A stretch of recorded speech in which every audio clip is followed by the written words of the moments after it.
5 years ago, my parents erased me from their lives. They blocked my number, returned my letters unopened, skipped the biggest day of my life. To them, I wasn't their daughter anymore, all because of a lie my sister told them. She said I had dropped out of medical school, that I was hiding a secret life they would be ashamed of. And my parents believed her, without ever asking me if it was true. For 5 years, I lived my life as if I had never had a family. Until one night, everything changed. It was 3:12 in the morning. I was on call as the chief trauma surgeon at St. Matthew Medical Center when an ambulance rushed in. The patient was a woman in critical condition, massive internal bleeding. I glanced down at the chart and my hands froze because the patient on that stretcher was my sister, the same sister whose lie destroyed my life. And sitting in the waiting room outside the operating room were the parents who had disowned me. They had no idea who was about to walk through those doors. They had no idea that the doctor holding the scalpel was the daughter they abandoned. Now let me ask you something. If the people who erased you from their lives suddenly needed you to save theirs, what would you do? Before we go any further, take a moment to subscribe to the channel. Many people tell me they start these stories, but life interrupts before they finish. Subscribing makes it easy to come back later and continue the story. And trust me, this one takes a turn that even I never saw coming. Because what my parents believed about me for 5 years was only the beginning of the lie. And the truth behind it would change our entire family forever. To understand how everything fell apart that night in the emergency room, you need to know what growing up in my family was like. We lived in a quiet suburb outside Columbus, Ohio. Nothing special, tree-lined streets, identical houses, the kind of neighborhood where people wave at each other while mowing their lawns. From the outside, my family looked perfectly normal. There were 2 daughters in the Carter household, my older sister Rachel and me. Rachel was 3 years older, and from the moment she could walk into a room and make people laugh, she became the center of everything. She was outgoing, confident, the kind of person who could start a conversation with a complete stranger in the grocery store and somehow leave with their life story. Teachers loved her, neighbors adored her, and my parents absolutely revolved around her. My father worked as a regional sales manager for a construction supply company. My mother managed the household and did part-time bookkeeping for a local business. They weren't cruel people, but they valued 2 things more than anything else: appearance and approval. Rachel gave them both. She was the daughter who shined at school plays, the one who ran for student council, the one who could charm every adult at every dinner party. When people talked about our family, they usually talked about Rachel. I was different, quieter, more comfortable with a stack of textbooks than with a crowd of people. While Rachel entertained guests in the living room, I was usually somewhere in the house, reading about biology or chemistry. It wasn't that my parents disliked me. It was more subtle than that. I was simply overlooked. Let me give you a small example. When I was in 8th grade, I qualified for the state science fair. It was a big deal. Only 1 student from our entire school was selected that year. I spent months working on my project, late nights at the kitchen table, index cards everywhere, charts taped to the wall. The competition was held on a Saturday morning. The same Saturday, Rachel had a community theater performance. You can probably guess where my parents went. When I came home that afternoon with the 2nd place ribbon, my father glanced at it for maybe 2 seconds. He said, "That's nice, Emily." Then, he asked if Rachel's rehearsal had gone well. He never asked what my project was about. Not that day, not ever. Moments like that happen so often that eventually I stopped expecting anything different. Instead, I focused on something else. If I couldn't be the daughter they noticed, I would become the daughter they couldn't ignore. I studied harder than anyone in my class. Advanced placement courses, science competitions, volunteer work at a local hospital during my senior year. While Rachel built her life through people, I built mine through work. And then during the spring of my final year in high school, something happened that changed the atmosphere in our house. The acceptance letter arrived on a Tuesday afternoon. University of Washington, School of Medicine, one of the most competitive programs in the country. I remember standing in the kitchen, holding that envelope with shaking hands. My father read the letter twice, slowly, carefully. Then he looked at me in a way he never had before, like he was seeing me for the first time. Well, he said finally, maybe you'll actually make something of yourself after all. It wasn't exactly a warm compliment, but to me, it felt like oxygen. For the first time in my life, my parents sounded proud when they talked about me. Mom called 2 of her friends that night. Even my father mentioned it to a neighbor. Emily got into medical school. Our daughter is going to be a doctor. For a brief moment, I thought something had finally changed. But when I looked across the dinner table that evening, Rachel was smiling, the same bright smile everyone loved. But her eyes were different. They weren't happy. They were studying me, quietly, carefully, like someone watching the spotlight slowly move away from them. And I didn't understand it at the time. But that was the moment my sister decided something. If she couldn't stand in the center of our parents' world anymore, she would make sure I didn't either. For a while, everything seemed normal. Rachel even started calling me more often after I moved across the country for medical school. At least that's what I thought at the time. She would ask questions about my classes, about my professors, about the hospital rotations. Sometimes she would call late at night and just talk. How's Seattle, she would ask. Are the classes really that hard? Do you like the people in your program? It felt unusual. Rachel had never taken that much interest in my life before. But I told myself something hopeful. Maybe my getting into medical school had changed the way she saw me. Maybe for the first time in our lives, we were finally becoming real sisters.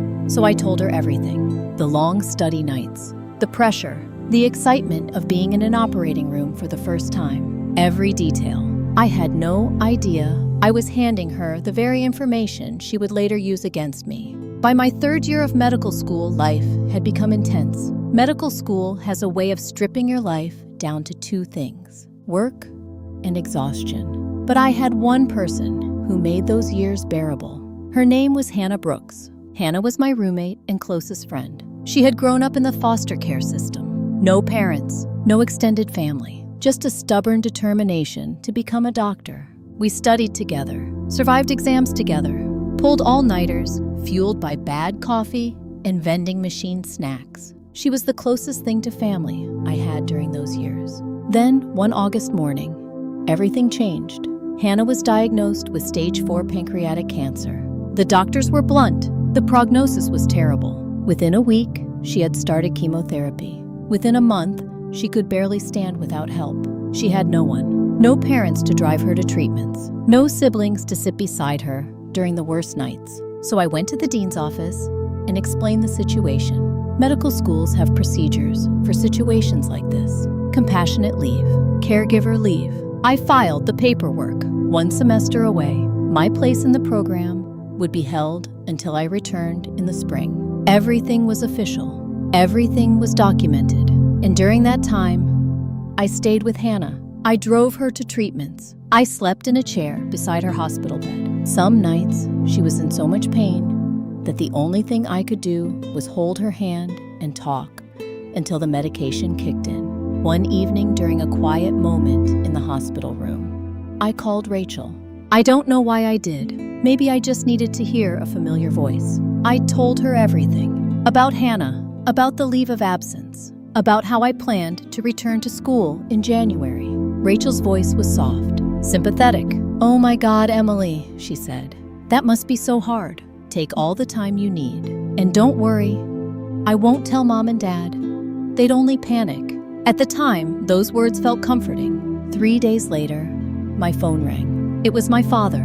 His voice was colder than I had ever heard it. "Your sister told us everything," he said. I frowned. "What do you mean?" He didn't hesitate. "She told us you dropped out of medical school." The words didn't make sense at first. "What?" "She said you've been hiding it for almost a year." My heart started racing. "That's not true," I said quickly. "Dad, I took a leave of absence to help a friend who's sick. The school approved it. I can show you the paperwork." But he didn't sound interested. "Rachel said you'd say something like that." Then my mother got on the line. Her voice was shaking. "Emily, how could you lie to us for so long?" "I'm not lying," I said. "I can prove it." But my father cut me off. "Rachel showed us messages," he said. "She showed us proof." I stared at the hospital wall in disbelief. "What proof?" Silence hung on the line for a moment. Then my father spoke again, his voice final. "Don't call this house again until you're ready to tell the truth." The call ended. 4 minutes later, I received a text from Rachel. Just one sentence. "I'm sorry, Emily. I couldn't keep your secret anymore." And sitting there in that hospital chair, with Hannah sleeping beside me, I realized something terrifying. My sister hadn't just lied once. She had built a story convincing enough that my parents believed every word of it. And by the time I understood what she had done, it was already too late. That phone call lasted just over 4 minutes. 4 minutes. That was all it took for my parents to erase me from their lives. At first, I thought it was a misunderstanding, something that could be fixed with a conversation. So I tried. Over the next 5 days, I called them 14 times. The first few calls went straight to voicemail. Then the calls stopped going through at all. My father had blocked my number. 2 days later, my mother did the same. I sent emails, one short, one long. The longer one included everything they would need to verify the truth. The official leave of absence paperwork from the medical school, the contact number for the dean, even the name of Hannah's oncologist. Anyone who truly wanted the truth could have found it in 10 minutes. But no one replied. A week later, I wrote a handwritten letter. I mailed it priority. 5 days after that, the envelope came back, unopened. My mother's handwriting was on the front. Return to sender. I remember standing in the hallway of Hannah's apartment, staring at that envelope. There's a strange moment when reality settles in. Not loudly, not dramatically, just quietly. The realization that the people you thought would always listen had already decided not to. On the 6th day, I stopped calling. Not because I had given up, but because I finally understood something. They had already chosen who they believed, and it wasn't me. 2 months later, Hannah passed away. It was early morning. The hospital room was quiet, just the steady hum of machines and the pale winter light coming through the window. I was the only person there. She didn't have family, so I arranged a small memorial service. 7 people attended. A nurse from the oncology ward, 2 classmates, a former foster sister who drove 3 hours to be there. That was it. After the service, I went back to the apartment and sat at the kitchen table. The medical school re-enrollment form was open on my laptop. I remember staring at it for a long time. There were 2 directions my life could take at that moment. I could walk away, or I could keep going. What made the decision for me was something Hannah had left behind. Inside one of her textbooks, I found a yellow sticky note. Her handwriting was shaky but clear. "Finish what you started. Become the doctor you're meant to be. Don't let anyone tell you who you are." I sat there for a long time holding that note. Then I filled out the form. I went back to medical school in January, but things were different now. I didn't have a family cheering me on. There were no holiday phone calls, no birthday messages, just silence. So I built my life the only way I knew how, through work. I studied harder than ever. I took extra hospital shifts. I lived on student loans, cheap takeout, and whatever food I could find in the hospital cafeteria. Years passed, slowly, steadily. My life began to change. I graduated from medical school. I was accepted into a surgical residency program in Chicago. And for the first time, since everything had fallen apart, I started building something stable. That's where I met Daniel Brooks. Daniel was a civil rights attorney who volunteered at a legal aid clinic connected to the hospital. He had this calm way of listening, the kind that made you feel like your words actually mattered. One night, after a long shift, I told him the entire story, everything. When I finished, he was quiet for a moment. Then he said 4 words. "You deserved better than that." We got married 2 years later. It was a small ceremony, 30 people in a backyard garden. I sent an invitation to my parents. The envelope came back the same way my letter had, unopened. By that point, I had stopped expecting anything different. But a year after the wedding, something strange happened. One morning, Daniel sat across from me, at the kitchen table, looking unusually serious. "There's something I didn't tell you," he said. "About a year ago, someone contacted the hospital where you work." My stomach tightened. "About what?" He hesitated.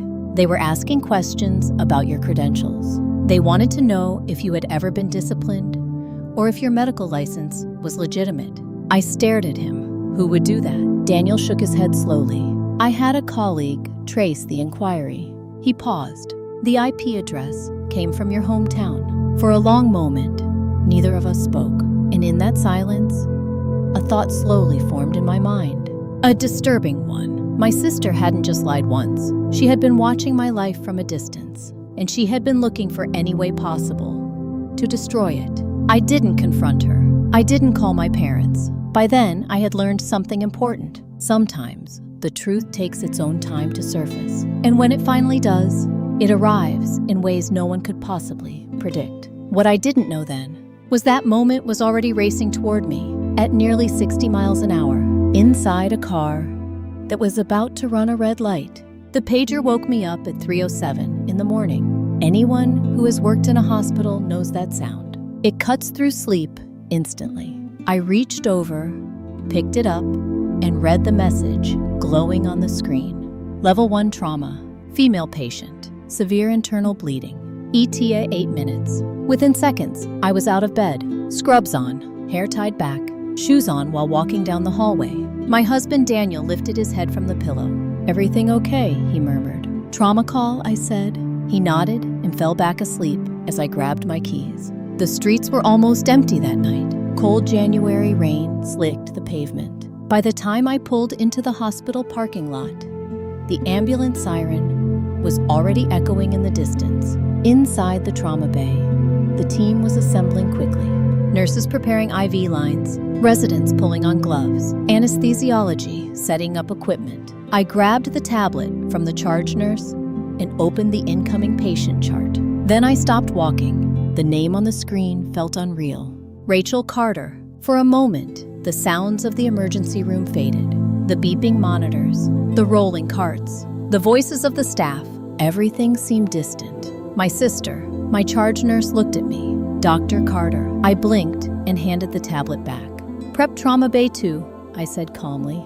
"Alert surgical standby." The ambulance doors burst open moments later. Paramedics rushed in, pushing the stretcher. The woman on it was pale. Blood soaked through the front of her clothes. Her breathing was shallow. The paramedic rattled off the report. "Female 36, motor vehicle collision, possible internal bleeding, blood pressure dropping." And then I heard another voice behind them, desperate, panicked. "That's my daughter." I knew that voice. Even after 5 years, I knew it instantly. My father. He and my mother rushed into the hallway behind the stretcher. My mother looked older than I remembered, her hair thinner, her face drawn with fear. My father grabbed the nurse at the desk. "Where are they taking her?" "I need to talk to the doctor in charge." The nurse tried to calm him. "Sir, the trauma team is already working on your daughter. The chief surgeon is handling the case." My father nodded anxiously. Good. Please tell the doctor she's all we have." I heard every word through the glass doors of the trauma bay. She's all we have. For a brief second, a strange thought crossed my mind. As if I had never existed. I stepped into the scrub room alone. The mirror above the sink reflected a face I barely recognized. 5 years had changed a lot. I turned on the water and began scrubbing my hands. Part of me considered stepping away, handing the case to another surgeon. Let someone else perform the operation. But the truth was simple. This patient was bleeding internally. Without immediate surgery, she would die. And at that moment, I was the most qualified surgeon in the building. So I finished scrubbing, pulled on fresh gloves, and walked into the operating room. For the next 3 hours and 20 minutes, nothing existed except the surgery. Her spleen had ruptured. There was significant internal bleeding. 2 vessels needed repair. The team moved quickly. Clamp, suction, sutures. Every motion precise, every decision deliberate. At 6:41 a.m., I placed the final stitch. Her vital signs stabilized. The bleeding stopped. My sister was alive. The anesthesiologist looked at the monitors and nodded. "Vitals are good." One of the residents let out a quiet breath of relief. I stepped away from the table and removed my gloves. Dr. Patel, the attending surgeon assisting me, spoke quietly. "You want me to talk to the family?" I shook my head. "Number." I washed my hands again, slowly, deliberately, because I knew what was waiting outside that door. 5 years of silence, 5 years of misunderstanding, 5 years of lies, all about to collide in a single moment. I straightened my coat. My name badge rested clearly against the fabric. Dr. Emily Carter, Chief of Trauma Surgery. Then I walked down the hallway toward the waiting room. My parents stood up the moment I entered. My father stepped forward immediately. "Doctor," he said anxiously, "how is our daughter?" I looked at them, really looked at them for the first time in 5 years. Then my father's eyes dropped to my badge, and the color drained from his face. He looked at it again, then slowly, back up at me. The recognition spread across his expression like a crack through glass. My mother gasped softly, and in that silent hospital waiting room, my parents finally realized something. The surgeon who had just saved their daughter's life was the daughter they had abandoned. For several seconds, no one spoke. The hospital waiting room was silent, except for the low hum of the television in the corner. My father was the first to react. He blinked rapidly, like someone trying to wake from a dream. "Emily," he said slowly. My mother's hand flew to her mouth. "Oh my God!" She took a step toward me, arms already lifting. "Emily, sweetheart." I stepped back, not dramatically, just half a step, but it was enough. Her arms froze in the air before slowly falling back to her sides. I kept my voice calm, professional, the same voice I used with every patient's family. "Mr. and Mrs. Carter," I said, "your daughter underwent emergency surgery for internal bleeding. The operation was successful. She's stable and currently recovering in the ICU."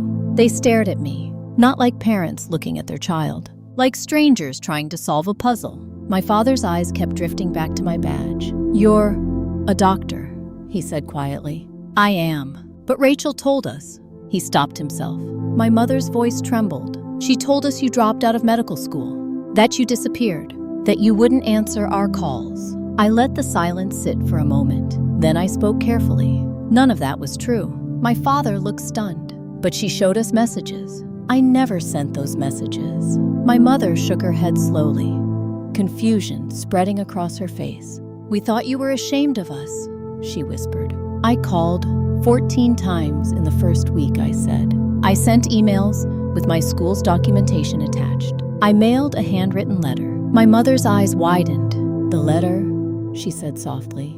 "That envelope was returned unopened." Recognition flashed across her face. She knew exactly what I meant. My father rubbed his forehead. The pieces of 5 years were rearranging themselves in his mind. "But Rachel said," his sentence stopped when another voice entered the room. "Well, maybe it's time we stop listening to Rachel." We all turned. Standing in the doorway was my Aunt Linda, my father's younger sister. She walked into the room, holding her phone in one hand. "I came as soon as I heard," she said. Then she looked directly at my parents. "And I brought something you two should have seen 5 years ago." She opened a folder on her phone and held the screen out. "These are Emily's emails. Every single one she sent you. Attached to them were the documents, the official leave of absence paperwork, the re-enrollment confirmation, her graduation photo from residency. All time-stamped, all undeniable." My mother's hands began to tremble as she scrolled through them. "Oh my God," she whispered. "We never opened the attachments." My father stared at the screen in disbelief. "And this," my aunt continued swiping to another message, "is something Rachel sent me 4 years ago." She read it aloud. "Don't tell Mom and Dad about Emily finishing medical school. They're finally at peace with the situation." The room went completely still. My father slowly lowered himself into one of the chairs. His voice came out hoarse. "She knew the truth." My aunt nodded. "She knew the whole time." My mother began to cry quietly. Not the dramatic kind of crying, the kind that comes when someone realizes the full weight of a mistake. 5 years. 5 years of believing a lie. My father stared at the floor for the first time in my life. He seemed completely lost for words. Then he looked up at me. "What have we done?" I didn't answer right away because the truth was complicated. Part of me had imagined this moment for years, the moment they would finally understand. But standing there in the quiet hospital waiting room, I didn't feel victorious. I felt tired, very tired. Finally, I spoke. "You believed what was easiest," I said. It was easier to trust Rachel than to question her.